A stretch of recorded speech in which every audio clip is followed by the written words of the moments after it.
Released on December 25, 2013, this $40 million sports comedy has yet to earn a profit, despite the best of intentions.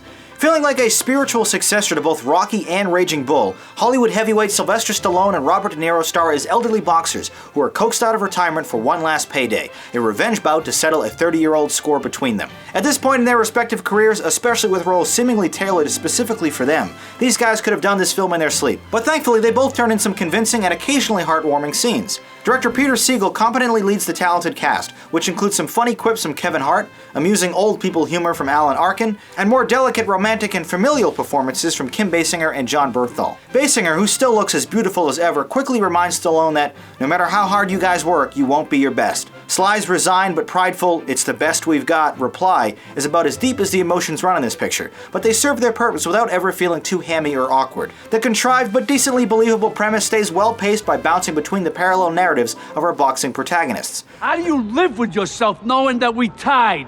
How do you that there was no grudge match? You never beat me. I was there. No. He kicked your ass. He didn't kick my ass. He knew I wasn't ready for that fight. I lost that fight because I was out of shape. The first one, I kicked his ass because I was in shape. You're pathetic. You're pathetic. Tell her. He wasn't ready. Yeah. See? And so you were afraid of that third fight. Not even a little bit. I was gonna knock you Yeah, out. come on, let's do it now then. What, look at us. Yeah. What are you talking about? Look at us. Yeah, look at us.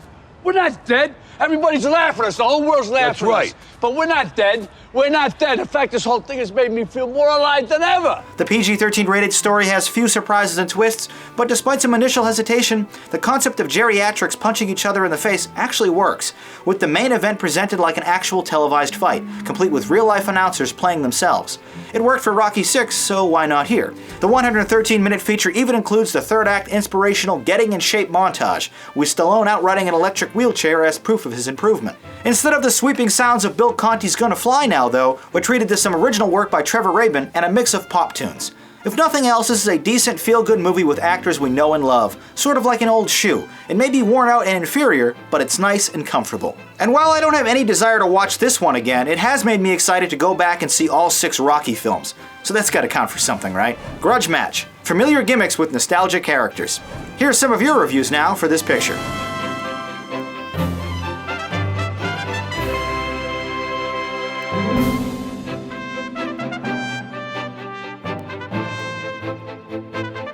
A double 5 for Grudge Match. While the story actually worked and the acting was decently solid, there just wasn't anything new, exciting, or memorable here.